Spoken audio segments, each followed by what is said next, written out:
ओम श्री गणेशाय नमः। ओम श्री सरस्वत्यै नमः। ओम श्री गुरुभ्यो नमः। सदाशिवसमारम्भां शङ्कराचार्यमध्यमाम् अस्मदाचार्यपर्यन्तां वन्दे गुरुपरम्परां।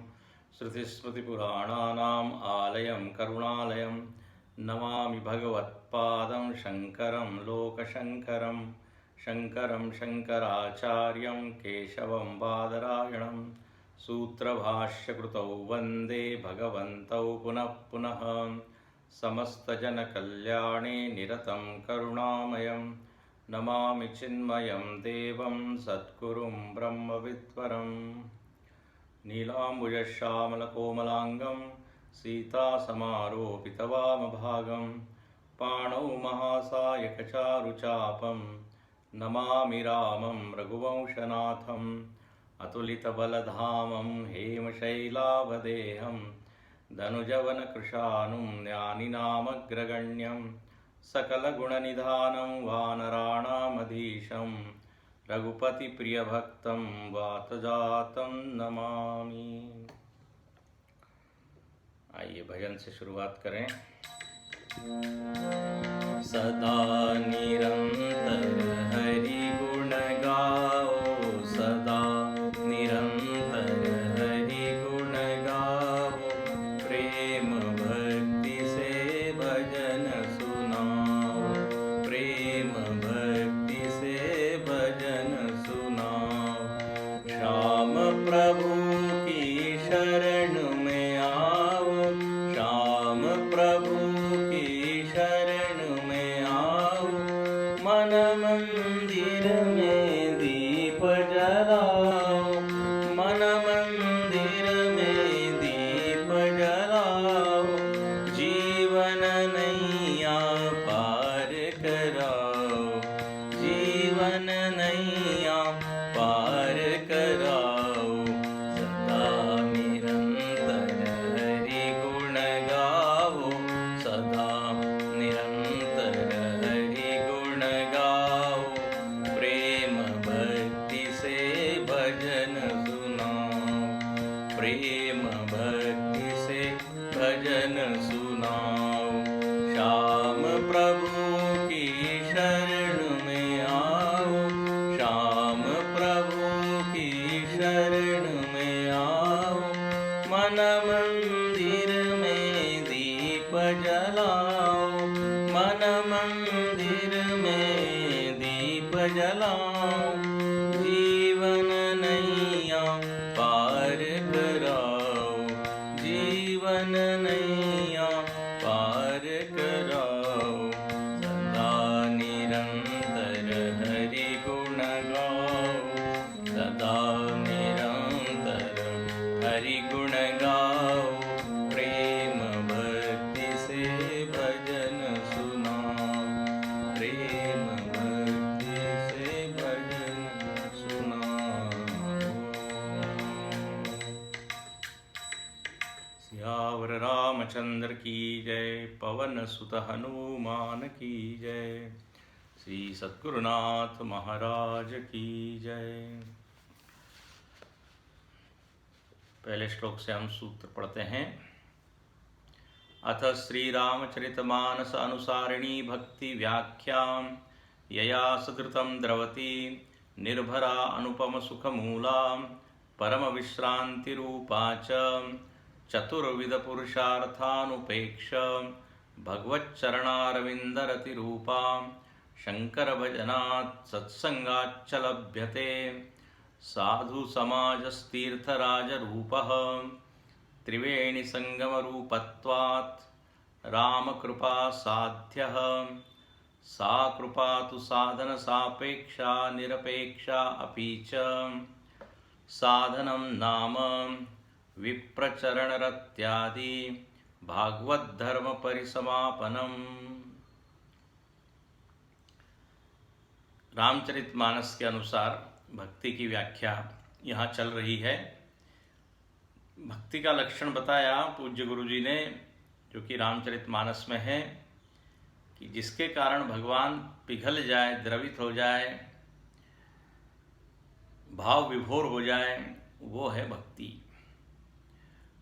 और ये भक्ति जिस अंतःकरण में रहती है, उस अंतःकरण में सुख मिलता है उसको, उस भक्त को, उस साधक को अनुपम सुख मूला,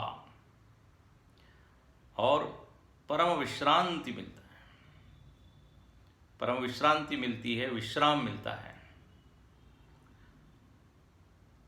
समर्थ रामदास जी भी कहते हैं मनाचे श्लोक में कि भगवान के घर में ही रहना चाहिए। मेरी वस्ती कहाँ है, मैं कहाँ रहता हूँ, तो वो कहते हैं भगवान के यहाँ, रघुपति वस्ती। तो विश्रांति वहीं मिलती है। फिर कहते हैं यहाँ जो भक्ति है कहाँ मिलेगी, तो कहा शिव जी का भजन, शिव जी के जो गुण है वो अपने में आए तो ये भक्ति आ जाती है। और सत्संग में भी भक्ति मिलती है, क्योंकि वहाँ भक्ति का प्रतिपादन होता है, भक्ति का वर्णन होता है। जो भक्त है, जो कथाकार है, वो भाव विभोर हो जाता है, रोमांचित हो जाता है। तो उनके उस सारे भावों को देख के अपने भीतर भी भाव बढ़ता है। इसलिए भक्त लोग जब कथा करते हैं तो जरूर वो श्रवण करनी चाहिए। श्री डोंगरे जी महाराज बहुत बड़े भागवतकार हुए। वो जब भागवत करते थे तो बिल्कुल आंखों से झरझर आंसू गिर रहे हैं। ऐसे अनेक संत हैं। तो उनको उस स्थिति में देखकर अपने भीतर भी भगवान के प्रति प्रेम जागता है। इसलिए सत्संग करना चाहिए। फिर कहते हैं ये सत्संग मतलब साधु का संग। और साधु मतलब कौन, तो बोले साधु मतलब चलते फिरते प्रयागराज है। जैसे कोई एक छोटा एक दवाखाना होता है, वो मोबाइल होता है, एक गाड़ी में ही वो सारी दवाइयाँ इत्यादि रखते हैं। गांव गांव में वो गाड़ी घूमती है, वो मोबाइल दवाखाना। ऐसे यहाँ पर ये कलम ने बताया था मोबाइल प्रयागराज, चलता फिरता प्रयागराज, तो वो साधु है। अब इस साधु का दर्शन कैसे हो, तो बोले भगवत कृपा, राम कृपा साध्य। और जब भगवत कृपा होती है तो निश्चित ही सत्संग हमको मिलते रहता है। अब ये कृपा भी कैसी है, तो बोले साधन सापेक्षा निरपेक्षा पीछा। जो साधन सापेक्ष है और निरपेक्ष है। कृपा को साधन के द्वारा हम खींच सकते हैं, आकर्षित कर सकते हैं। भगवान खुश होते हैं, गुरुजी हमेशा कहते हैं prayers go up and blessings come down. तो यदि प्रार्थना हम करते रहे, साधना करते रहे, तो उधर से कृपा की वर्षा होती रहती है। लेकिन कोई बिल्कुल दीन भक्त है, वो कहता है मैं केवल आपको पुकार सकता हूं बस, बहुत बड़ा कोई अनुष्ठान नहीं कर सकता, साधना नहीं कर सकता। भगवान कहते कोई बात नहीं, आपका भाव बढ़िया होना चाहिए। अब जैसे पत्रम पुष्पम फलम तोयम, उसमें वही बात कही, वस्तु गौण है, भाव मुख्य है। साधन है ही नहीं उसके पास फल खरीदने के लिए, फूल खरीदने के लिए, क्या अर्पित करेगा वो केवल कहता है मैं मन से आपकी याद करता हूं। हम लोग जो है तन से पूजा करते हैं, लेकिन मन से संसार चलते रहता है। और जो भक्त लोग होते हैं, शरीर से कोई बहुत बड़ी पूजा पाठ आपको दिखेगा नहीं वो कर रहे हैं, लेकिन अंतःकरण में नामस्मरण निरंतर चलता है। जैसे वो संगीत का कार्यक्रम होता है तो उसमें जो तानपुरा जो है उसके ऊपर स्वर निरंतर चलते रहता है। ऐसे इनके भीतर भी भक्ति का स्वर निरंतर बजते रहता है। बाहर हो सकता है वो कोई बहुत आडंबर न करे, पूजा पाठ इत्यादि विस्तार से न करे। सूक्ष्म देखिए मन है, बाकी तो स्थूल है। सूक्ष्म का प्रभाव ज़्यादा होता है। कहते हैं ना, यदि शरीर से किसी को आपने चोट मार दी तो वो घाव भर जाता है, लेकिन उसके मन को यदि हमने घायल कर दिया तो वो बहुत काल तक रहता है। वाणी के द्वारा घायल कर दिया तो इसलिए कहा है ना, शब्द शब्द सब कोई कहे, शब्द के हाथ न पाओ। एक शब्द औषधि करे, एक शब्द करे घाव। तो सूक्ष्म है तो उसका प्रभाव ज़्यादा है। इसलिए भगवान शंकराचार्य जी ने तो एक मानस पूजा ही लिख दी। बोले आपके पास कुछ भी द्रव्य नहीं है तो आप मन से पूजा कीजिए, मन से अर्पित कीजिए। रत्ने कल्पितम आसनम हिम जलई, वो पूरा श्लोक है। शिव मानस, हाँ पूजा। तो यहाँ पर लिखते हैं कि निरपेक्षा, ठीक है बाह्य साधन नहीं है आपके पास, लेकिन प्रेम से आप यदि पुकारें बस, तो भगवान कहते हैं मेरी कृपा होगी। अब शबरी के पास क्या था अभी हम देखेंगे आगे, लेकिन भगवान वहाँ आए तो निरपेक्षा भी। अब कहते हैं जो साधन है, हम साधन कर सकते हैं, बताइए क्या साधन करें। तो यहाँ पर कहते हैं शुरुआत करनी चाहिए विप्रचरण रति से। ये राम गीता के प्रसंग में राम जी ने लक्ष्मण जी को बताया है। जब लक्ष्मण जी ने पूछा ना भक्ति कैसे मिले, भक्ति क्या है, तो वो कहते हैं प्रथम ही विप्रचरण अति प्रीति, निज निज कर्म निरत श्रुति रीति, एहि कर फल पुनि विषय विराग, तब मम धर्म उपज अनुराग, श्रवणादिक नव भक्ति दृढ़ाहि, मम लीलारति अति मन माहि, श्रवणादिक नव भक्ति दृढ़ाहि, मम लीलारति अति मन माहि। कहते हैं विप्रचरण रति, प्रथम ही विप्रचरण रति, शुरुआत करनी है आपको भक्ति की। तो बोले जो विप्र लोग हैं, विप्र मतलब जो वेदाभ्यासी भवेत विप्र, जो सात्विक लोग हैं और जो वेदाध्ययन करते हैं, बोले इनके चरणों में प्रेम हो, मतलब उनके साथ हम रहें, उनसे कुछ सीखे। तो विप्रचरण, और उसका परिसमापन कहाँ हो, यहाँ से तो प्रारंभ हो। और कहते हैं भागवत धर्म परिसमापनम, भागवत धर्म में समाप्ति हो। भागवत धर्म मतलब सर्वोत्कृष्ट धर्म। बोले भागवत धर्म क्या है,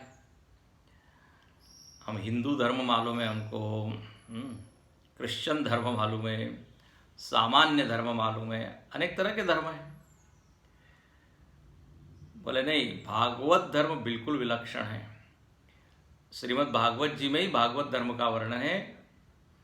उसमें आया है कि कायेन वाचा मनसेन्द्रियैवा बुद्ध्यात्मना वा प्रकृते स्वभावात् करोमि यद्यत् सकलं परस्मै नारायणायेति समर्पयामि। कहीं कहीं समर्पयेति, प्रथम पुरुष अपने उत्तम पुरुष में बना ले तो समर्पयामि, मैं का समर्पण करता हूँ। और समर्पयेति मतलब फिर थर्ड पर्सन हो जाएगा, समर्पण करता है। तो ये श्लोक हम सब पढ़ते हैं, यही भागवत धर्म है कि शरीर मन वाणी से जो कुछ भी मैं कर रहा हूं वो सब आपको समर्पित है। बस सतत यदि स्मृति हो परमात्मा की, तो फिर हम जो भी करेंगे वो क्या होगा, भगवान की भक्ति। चाहे फिर खाना बना रहे हो, चाहे ऑफिस में जा रहे हो, चाहे संगीत गा रहे हो, चाहे प्रवचन कर रहे हो, सब के सब अर्पित हो जाएगा भगवान को। तो भगवान की याद करके पहले हमको बोलना चाहिए मैं भगवान के लिए कर रहा हूँ, मन ही मन, और फिर अपना कर्तव्य कीजिए। केवल कर्तव्य कर्म करना वो बड़ा सूखा है, ड्यूटी ड्यूटी हम बोलते हैं ना, कर्तव्य है कर्तव्य है। लेकिन कहते हैं इस कर्तव्य के साथ यदि भगवान को आप जोड़ दें तो कर्तव्य रसीला हो जाता है, मीठा हो जाता है।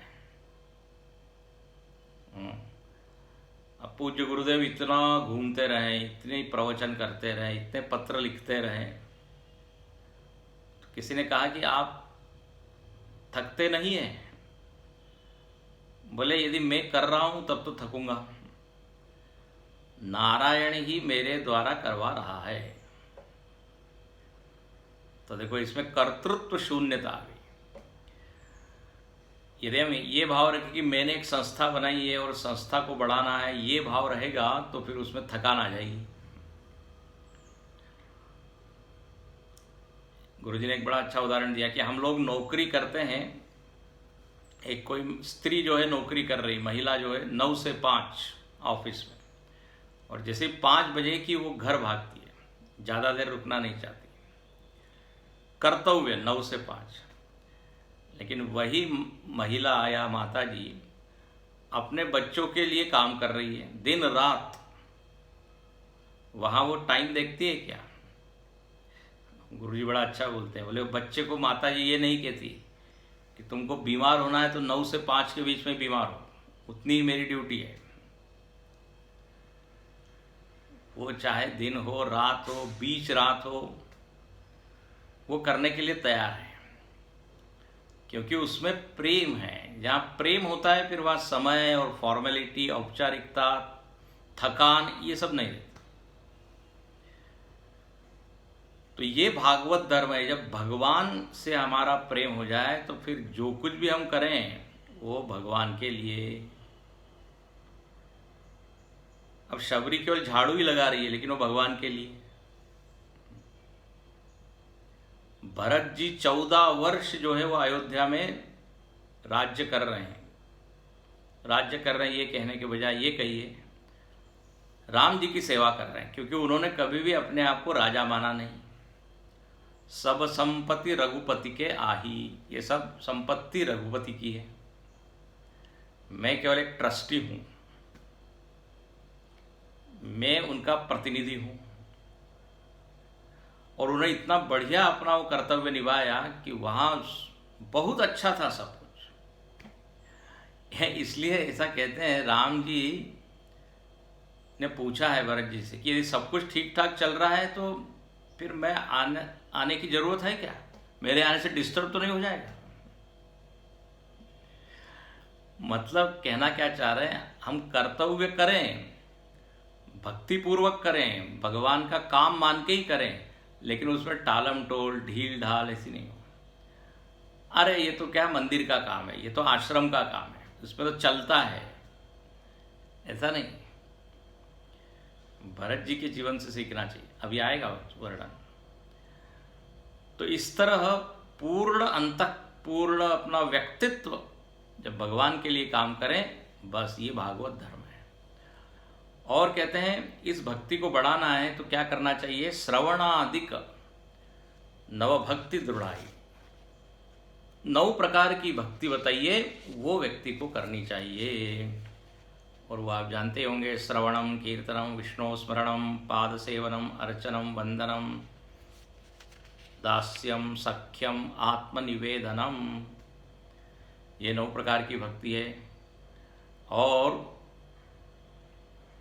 ये इसी तरह की भक्ति शबरी माता को भी राम जी ने बताई है। प्रथम भगति संतन कर संगा, दूसरी रतिमो कथा प्रसंगा, गुरुपद पंकज सेवा, तीसरी भगति अमान, चौथी भगति मम गुणगन, करई कपट तजिगान, ऐसे बताइए। तो श्रवण करें, भगवान से भी प्रेम करना है तो भगवान की कथा सुने। भगवान की कथा में उनका जो वैभव है, उनका जो महात्म्य है वो प्रकट होता है। और फिर सुन के लगता है अरे भगवान को तो प्रेम करना चाहिए। भगवान की भक्ति में आनंद है, रस है। श्रवण से भाव हमारा और अधिक सुदृढ़ होता है, इसलिए लिखते हैं दृढ़ाही। फिर कीर्तन करें, राम नाम कीर्तन करे भक्त जन नृत्य करे भगवान। गुरु जी ने एक भजन लिखा है। कीर्तन करते हैं भक्त, और भगवान भक्त जब कीर्तन करते हैं तो भगवान नाचते हैं। नाचे पांडुरंग। नामदेव कीर्तन करी प्रेम भर नाचे पांडुरंग।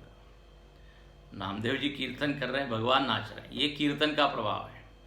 चैतन्य महाप्रभु कीर्तन करते हैं, मीराबाई कीर्तन करती है, तुकाराम महाराज कीर्तन करते हैं। तो कीर्तन से भक्ति बढ़ती है। कीर्तन में हम पूरी तरह अपने आप को भूल जाते हैं। अब ये एक एक भक्ति ऐसा है कि इसके ऊपर 9 दिन प्रवचन होते हैं। श्रवणम, कीर्तनम, विष्णु स्मरणम, भगवान का स्मरण अभी आएगा वो। फिर पाद सेवनम, हाँ, भगवान के चरणों का क्या करें, बोले पाद प्रक्षालन। फिर कहा कि अर्चनम वंदनम। अच्छा, भगवान तो सामने नहीं है तो भगवान का पाद प्रक्षालन कैसे करें? तो वहाँ पर गुरु का आप क्या कर सकते हैं, गुरु की पाद पूजा कीजिए, वो भी भक्ति ही है। तो पाद सेवनम, अर्चनम, विष्णु सहस्रनाम से हम जिसे अर्चना करते हैं। वंदनम, नमस्कार करें। जिसको भी हम नमस्कार करते हैं अंततः वो जाता भगवान को ही है, क्योंकि हर कोई भगवान के ही रूप है। तो आप पेड़ को भी नमस्कार कर रहे हैं भगवान मान के तो पहुँचेगा। सूर्य को कर रहे हैं, पर्वत को कर रहे हैं। सर्वदेव नमस्कारम केशवम प्रतिगच्छति। तो ये वंदन भक्ति है। फिर दास्यम, हनुमान जी की तरह दास बन जाए। रामायण में हनुमान जी ने एक भी काम अपने लिए नहीं किया है। आप पढ़ के देख लीजिए और बताइए हमको। सारे काम राम जी के किए। अपना कोई संकल्प नहीं, अपनी कोई इच्छा नहीं, अपना कोई आग्रह नहीं। ये दास्य भक्ति बहुत ही सुंदर हनुमान जी का चरित्र है, उसमें पूरी ये भक्ति प्रकट होती है। और सख्यम, भगवान का सखा, भगवान के मित्र बनना, भगवान को मित्र मानना। अर्जुन ने मित्र माना, सुदामा के मित्र भगवान थे, तो देखो सुदामा का जीवन ही बदल गया। सखा शब्द की व्याख्या हम हमेशा करते हैं। सखा को उल्टा कर दीजिए तो क्या होगा, खास। जो अपना खासम खास है, जो अपना सबसे निकट है, जिससे हम अपना सुख दुख बोल सकते हैं, जो उसका क्या कहते हैं दुरुपयोग नहीं करेगा, वो है सखा, वो है मित्र। सुग्रीव ने जब भगवान से मित्रता की तो देखिए, भगवान कहते हैं सखा सोच त्यागहु बल मोरे, सब विधि घटव काज मैं तोरे। तुमने मेरे को सखा बनाया है, अब मैं तुम्हारा सारा काम कर दूंगा। बाली का वध किया, लोगों ने भगवान के ऊपर आरोप लगाया, आपने पेड़ के पीछे से मारा। बोले कोई बात नहीं,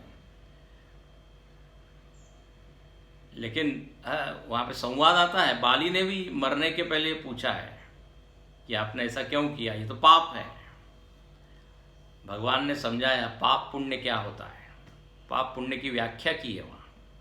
अच्छा, और मज़ेदार बात हुई, बाली को ये समझ में आ गया कि मेरा पाप था, मैंने गलत काम किया था और आपने मारा ठीक ही किया। बाली संतुष्ट हो गया था। लेकिन कई लोग आज भी संतुष्ट नहीं होते। तो खैर, तो भगवान को मित्र बनाने के लाभ बहुत है। तो ये 9 प्रकार की भक्ति। अच्छा, इन 9 प्रकार की भक्ति में एक भक्ति है स्मरणम, विष्णु स्मरणम।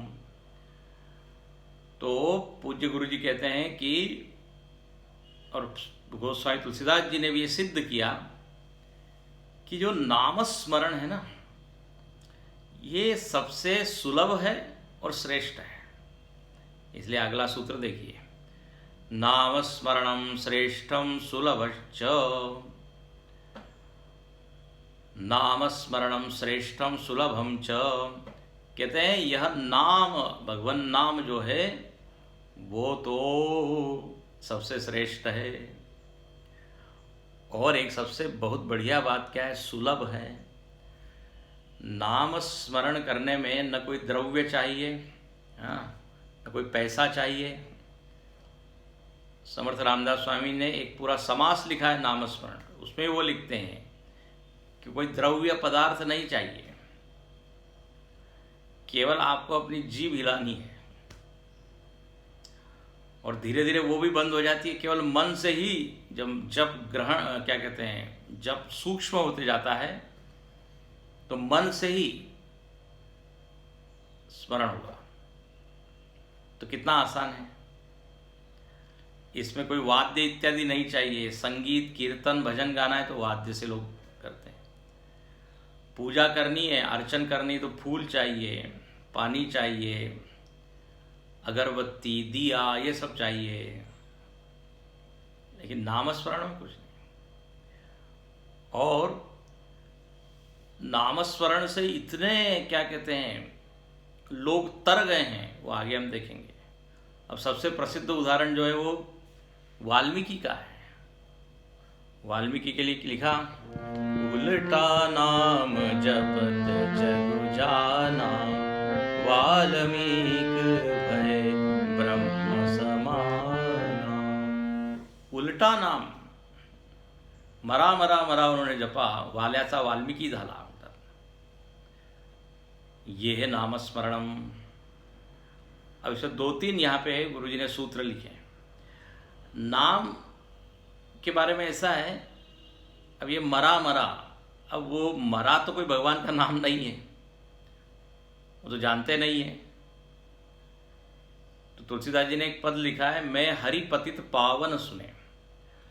उसमें वो लिखते हैं, जानी नाम अजानी लीने, नरक सुर पुर मने, दास तुलसी शरण आयो, राखिए आपने, जानी नाम अजानी लीने।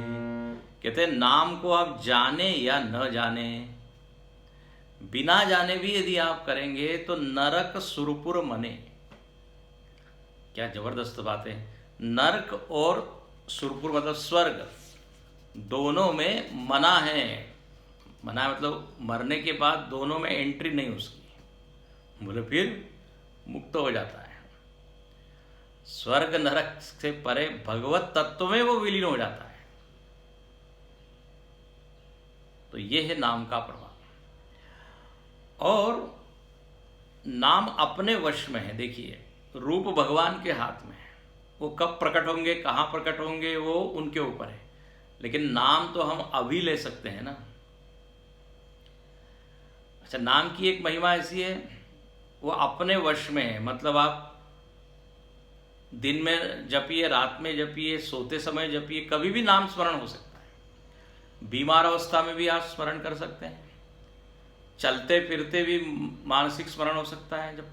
जब यात्रा कर रहे हैं, प्रवास, उसमें भी हम बैठे बैठे स्मरण कर सकते हैं।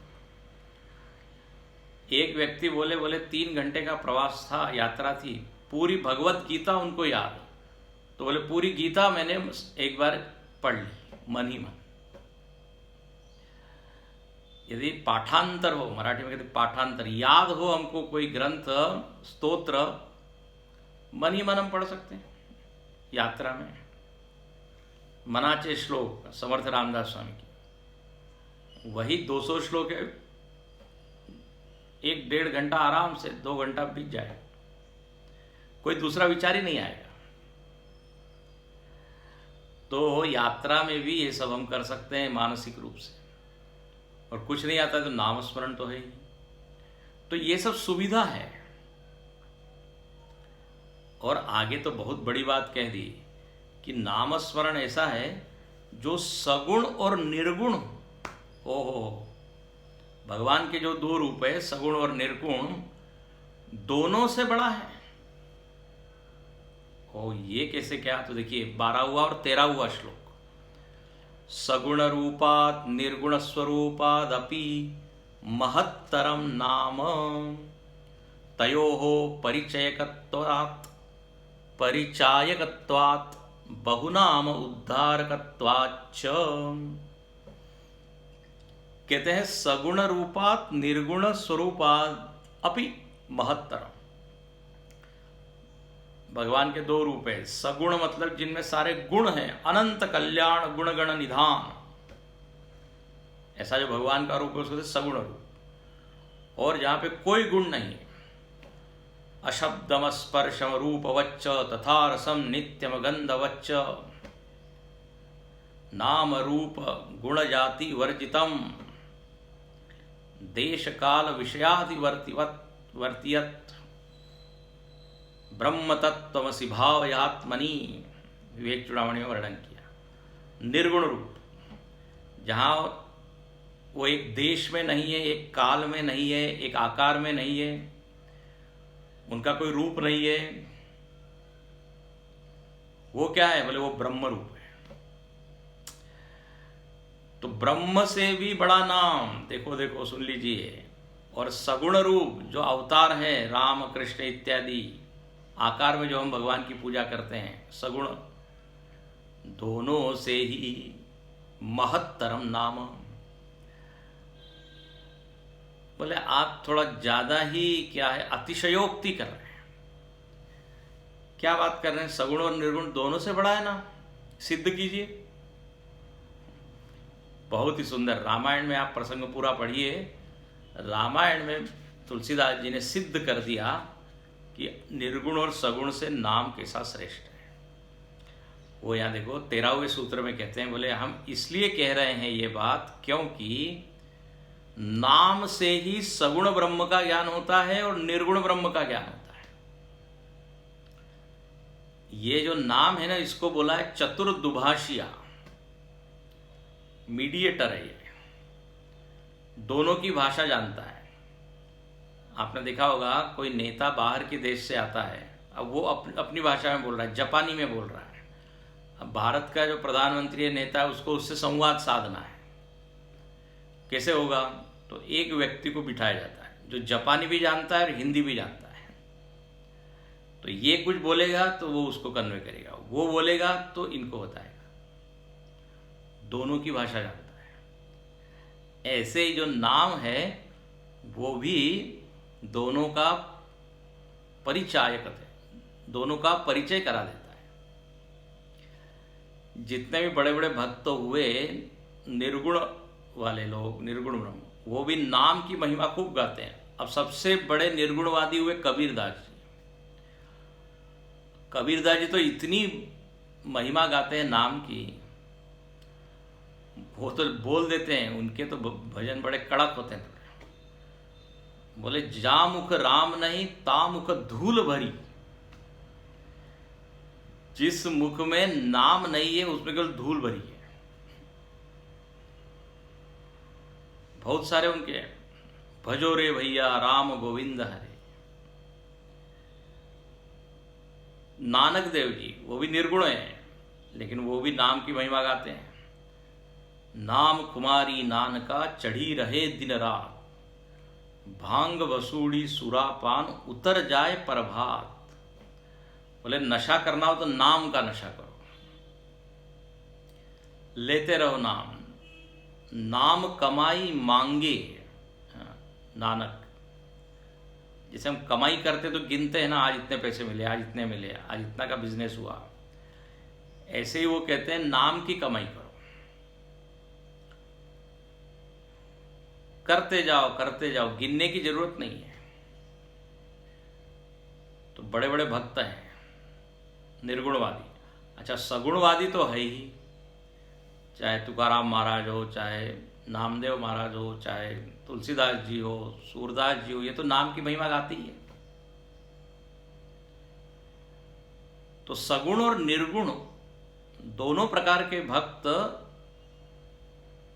नाम की साधना करते हैं, और जिसने नाम जप किया है उसको जो है ज्ञान हो जाता है। गोस्वामी जी ने पूरा एक नाम महिमा का ही एक बालकांड में लगभग 9 से ज़्यादा दोहे और चौपाइयाँ उन्होंने लिखी है। और एक प्रसंग तो है नाम रामायण, वो हम देखेंगे कल।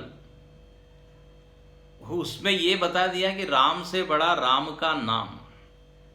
मतलब राम जी तो नाम के आगे कुछ नहीं। राम जी ने तो एक हाथ 2-4 असुरों को मारा है, नाम ने तो मालूम नहीं कितने असुरों को मार दिया।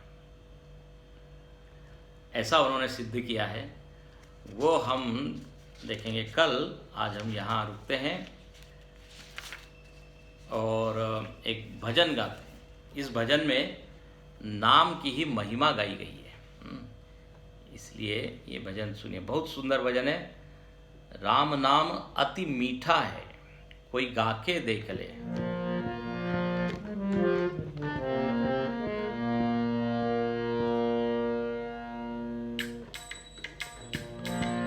राम नाम अति मीठा है, कोई गाके देख ले। राम नाम अति मीठा है, कोई गाके देख ले। आ जाते हैं राम, कोई बुला के देख ले। आ जाते हैं राम, कोई बुला के देख ले।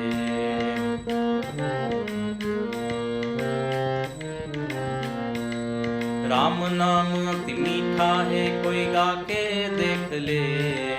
राम नाम अति मीठा है, कोई गाके देख ले। आ जाते हैं राम, कोई बुला के देख ले। आ जाते हैं राम, कोई बुला के देख ले। ये तन है भगवान का मंदिर, मैल न आने देना। ये तन है भगवान का मंदिर, मैल न आने देना। तेरा जन्म अमूल्य है, इसे व्यर्थ गवाना देना। तेरा जन्म अमूल्य है, इसे व्यर्थ गवाना देना। राम नाम की महिमा कोई गाके देख ले।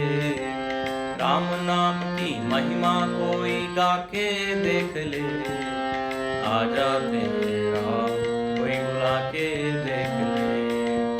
आ जाते हैं राम, कोई बुला के देख ले। जिस मन में अभिमान भरा, भगवान कहाँ से आए। घर में घोर अंधेरा है, मेहमान कहाँ से आए। जिस मन में अभिमान भरा, भगवान कहाँ से आए। घर में घोर अंधेरा है, मेहमान कहाँ से आए। राम नाम की ज्योति कोई जला के देख ले। राम नाम की ज्योति कोई जला के देख ले। आ जाते हैं राम, कोई बुला के देख ले। आ जाते हैं राम, कोई बुला के देख ले।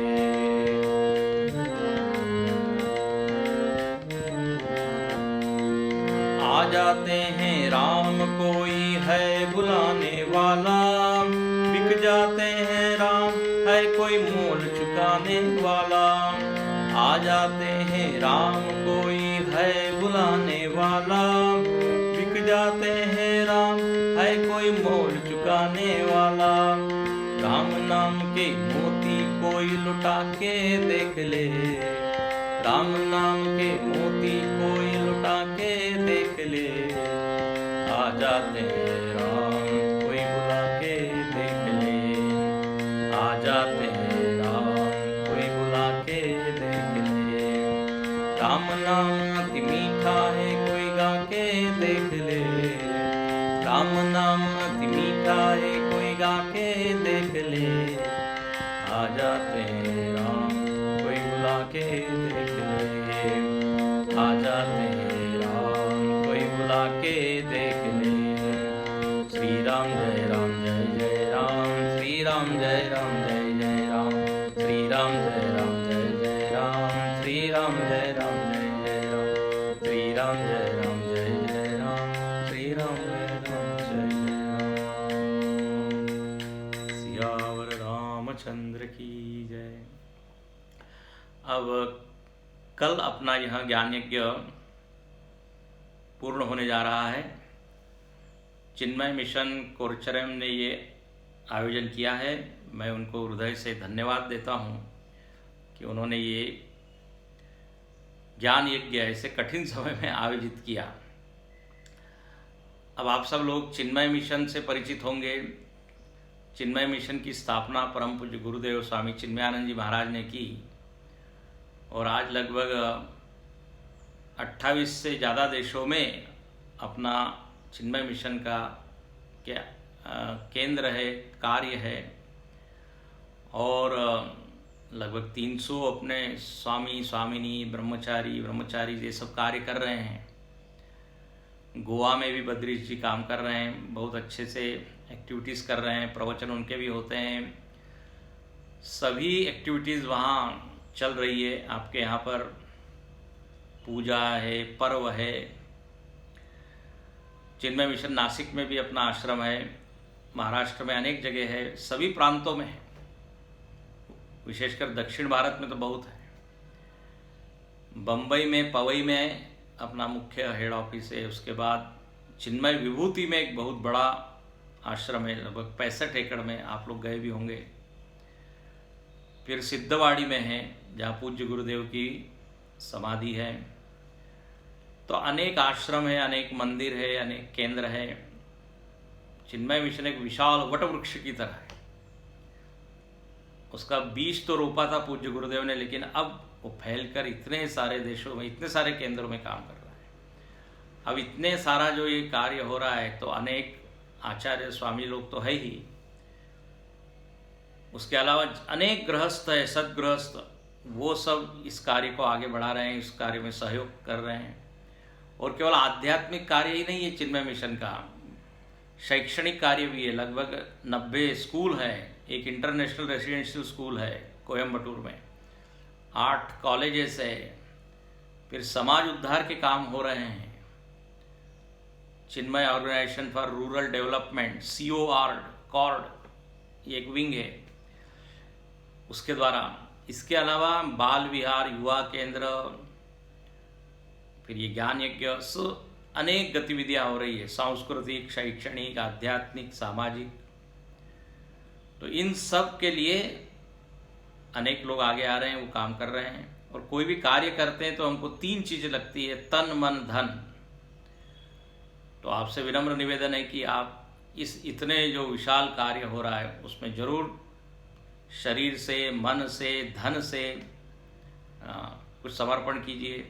पूज्य गुरुदेव ने गुरु दक्षिणा के माध्यम से धन एकत्र किया और इतने बड़े संस्था को बनाया। हम जो भी आपको सुना रहे हैं वो सब संतों के द्वारा मिला हुआ है, तो उसको कहते हैं ये ऋषियों का दिया हुआ ज्ञान है। हम जब कुछ धन इत्यादि देते हैं तो ऋषि ऋण हमारा कम होता है। पितृ ऋण, देव ऋण, ऋषि ऋण, 3 प्रकार के ऋण हैं। तो जरूर आप इसमें डोनेशन दीजिए, दान दीजिए, इससे संस्था का बड़ा लाभ होगा, आपका भी लाभ होगा, आपकी द्रव्य शुद्धि होगी। दान से धन की शुद्धि होती है और एक समाधान मिलता है कि हमने कुछ किया। तो आपको जो लोग वहाँ पर हैं वो बद्रीश जी को आके दे सकते हैं। बाकी जो ऑनलाइन देना चाहते हैं तो YouTube और Facebook चिन्मय मिशन कुरुचरम के डिस्क्रिप्शन में सारे डिटेल्स दिए हुए हैं। होता है ना डिस्क्रिप्शन, YouTube के नीचे आता है, तो चिन्मय मिशन कुरुचरम जब आप करेंगे उसके डिस्क्रिप्शन में सब कुछ है, बैंक डिटेल्स, तो उसमें आप भेज सकते हैं। लेकिन जब आप भेजें, ट्रांसफ़र करें, तो अपना नाम, पता, मोबाइल फ़ोन ज़रूर, वो जो नंबर दिया है उसमें आप ज़रूर उनको इन्फॉर्म कीजिए कि हमने ये भेजे। बद्रीश जी और कल बताएंगे इसके बारे में, या आज भी बता सकते हैं। हरि ओम। अब आरती कर सकते हैं।